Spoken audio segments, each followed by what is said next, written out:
भिवंडी शहरातील औचित्यपाडा परिसरात जाळी नोट तयार करणाऱ्या कारखान्याचा पर्दाफाश करत ठाणे क्राईम ब्रांचने मोठी कारवाई केली आहे।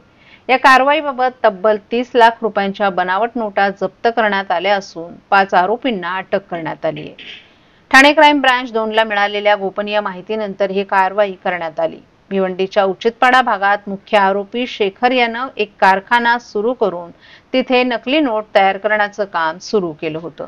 या ठिकाणी छापा टाकून पोलिसांनी नकली नोटा तयार करण्याचं साहित्य, प्रिंटिंग मशीन आणि कागदपत्र आदी साहित्य जप्त केले।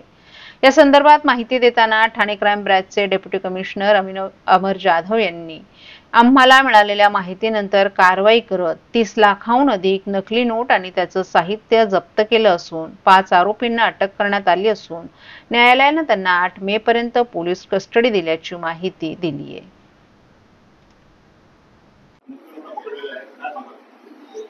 गुन्हे शाखेच्या घटक 2 चे पोलीस निरीक्षक श्री जनार्दन सोनवणे, एपीआय माळी, एपीआय केदार आणि पीएसआय पाटील यांच्या टीमला गोपनीय माहिती मिळाली होती की 3 मे रोजी औचित्यपाडा भिवंडी या ठिकाणी काही इसम भारतीय चलनाच्या नकली नोटा घेऊन विक्रीसाठी येणार आहेत। त्या अनुषंगानं युनिट 2 च्या अधिकाऱ्यांनी एसीपी शेखर बागडे यांच्या मार्गदर्शनामध्ये सापळा कारवाई आयोजित केली।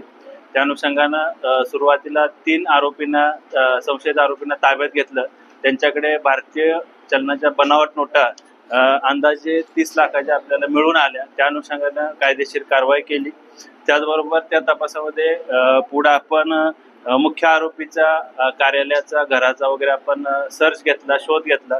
त्या अनुषंगानं पुढे आपल्याला अधिक बनावट चलनी नोटा मिळून आल्या।